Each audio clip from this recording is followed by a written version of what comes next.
Brad woke up Thursday morning at 5:45 on the dot, like he does every morning. Went to his basement gym and did his daily workout. Then he showered, got dressed, and sat down to eat oatmeal and bacon, during which time he does his daily manifestations to align himself for success. Today gonna be a good day, Brad thought. Then he up, out that house in the car, and on his way to the office by 9 a.m. Walking into the office, Brad heads in the air. He just closed on his $200,000 new house. He got the latest BMW that came with the corner office he got with his 6-figure promotion. Brad was walking tall. He say he was a self-made man. As Brad entered the office, he noticed the receptionist was not at her desk with her usual "Hello, Brad," but he paid it no mind. He was in the clouds, a happy song jingling in his head. He passed by Tony's office, his best friend from college. Brad met Tony when Brad wandered into an on-campus Bible study by mistake, and they had been friends ever since.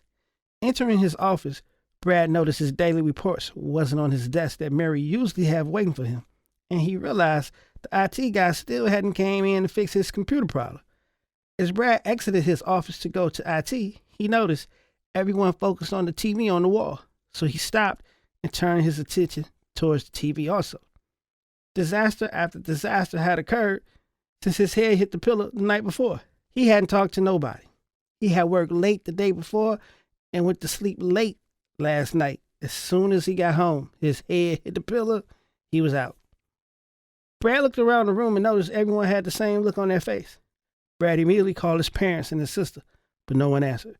His mom's always answered. She never went anywhere. Brad's mind started to race. He looked back at the TV. Nah, this can't be. His parents had tried to get Brad to go back to church, but Brad was done with that. Once he was old enough to make his own decision, no more church, no more brainwashing.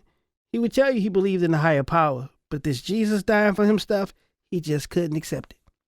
Now Brad is standing in his office, wondering, no, it couldn't be. But what if you wake up in the morning and the world is not the same? Jesus then came back like he said he would. Some of your family and your friends, they're gone. They vanished, and you still here. Now you know it's true, and you missed it. You missed going to heaven with Jesus. All the things you were told by Tony and your sister and your mama about God is true. So what do you do? What do you do now? What would you do if you wake up in the morning and the world is just different, and you pondering it, wait a minute. They was talking about that rapture stuff. They kept saying Jesus was going to come back, but that was a gazillion, some trillion years ago. I just figured that, you know what? They was just full of it. It was a trick. It was a joke. It was something that somebody put in some book and had everybody just walking around in the Jesus days. But what do you do? What do you do now? What would you do?